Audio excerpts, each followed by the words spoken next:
Título original, Instrumental, A Memory of Madness, Medication and Music. James Rhodes. Traducción de Ismael Attrache. Editorial Blackie Books. 288 páginas. Argumento. El concertista de piano James Rhodes nos cuenta, con desgarro, crudeza y sinceridad, su autobiografía, centrándose, sobre todo, en las violaciones que sufrió de niño y en su carrera musical. Comentario.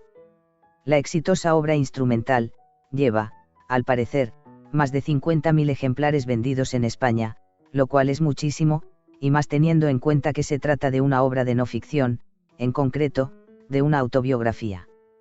En el aspecto literario, sin embargo, no es muy destacable. Hay una enorme desproporción entre la cantidad de páginas dedicadas a contar los efectos de los abusos sexuales sufridos por el autor, que ocupan la mayor parte del libro, y su faceta como intérprete de piano, hasta el punto de que, en algunos momentos, no parece exactamente una autobiografía, sino más bien un testimonio o confesión, escrito en un tono desenfadado, con el que el autor se desahoga como si fuera una terapia. Incluso, al final, roza el estilo de la autoayuda, al mostrar a un hombre exitoso gracias a la música y el descubrimiento de ciertas verdades de la vida. Hasta se permite dar consejos para lograr la felicidad. Aunque en parte se sigue el orden lineal de narración de los acontecimientos biográficos, a menudo se aprecia cierto caos en la forma de contarlos. Cada capítulo, o tema, como lo llama el autor, se inicia con una breve anécdota relacionada con músicos o intérpretes, más o menos conocidos para los legos, que tuvieron influencia en la vida de Rhodes o con los que establece paralelismos, con una especial incidencia en el tema de la salud mental o existencias desordenadas de dichos personajes.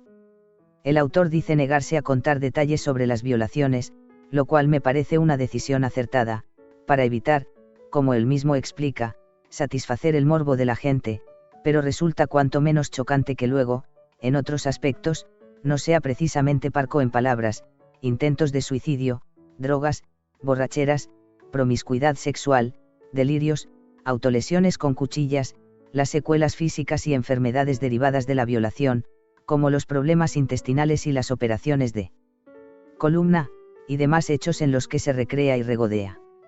A toda esta crudeza descriptiva se une un lenguaje agresivo y directo, que hace que este libro no sea apto para personas sensibles. El tono coloquial también está presente cuando habla de la música, a la que él reconoce como salvadora.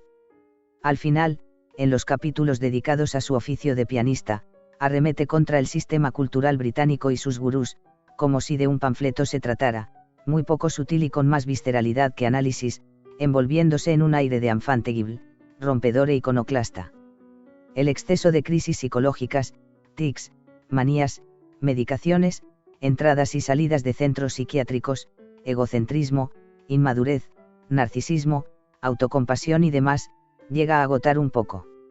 A mí, en concreto, llegó un punto en el que me saturó tanta caída en el pozo, salida y vuelta a caer. Al menos, el autor reconoce su victimismo y lo cuenta con una cierta dosis de ironía y humor que lo hace un poco más llevadero. Pero, de todas formas, un poco de contención y elipsis habría venido muy bien para evitar la sensación de historia repetitiva que no avanza. También llama la atención que, después de casi un 80% del libro dedicado a desgracias, locura, autodestrucción, enfermedad, dolor, etc., del que parece imposible que pueda salir indemne una persona, de pronto, casi como por ensalmo, el autor conoce a la gente adecuada y se hace famoso, lo llaman para hacer programas en la tele, le financian un disco, tiene éxito, se hace amigo de Stephen Fry, y de Benedict Cumberbatch, con quien estudió en el colegio. Y por si fuera poco, después del abandono de su mujer, tiene una revelación, se da cuenta de cuál es el camino correcto hacia la felicidad y todo adquiere un tono optimista, en un giro, a mi modo de ver, muy brusco. Resulta curioso que en un libro que trata de la vida de un intérprete de piano se hable tan poco de su oficio. Es cierto que suelta notas curiosas, como la dificultad de ciertas piezas, la digitación, su comienzo tardío en el instrumento.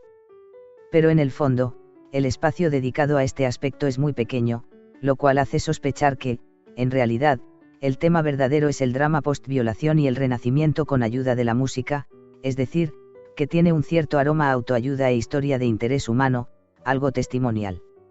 Era necesario este libro. Rotundamente, sí. Y no por sus valores literarios ni porque dé mejores o peores consejos y recetas para superar lo que parece insuperable, sino porque la gente tiene que saber que una violación no es solo el acto físico sino lo que viene después. Mucha gente ha oído hablar del estrés postraumático, pero pocos de las secuelas físicas. Cuando Rhodes fue violado era un niño. Le destrozaron el cuerpo. Como consecuencia, sufre de graves problemas intestinales y de lesiones de columna que han requerido de 2 cirugías.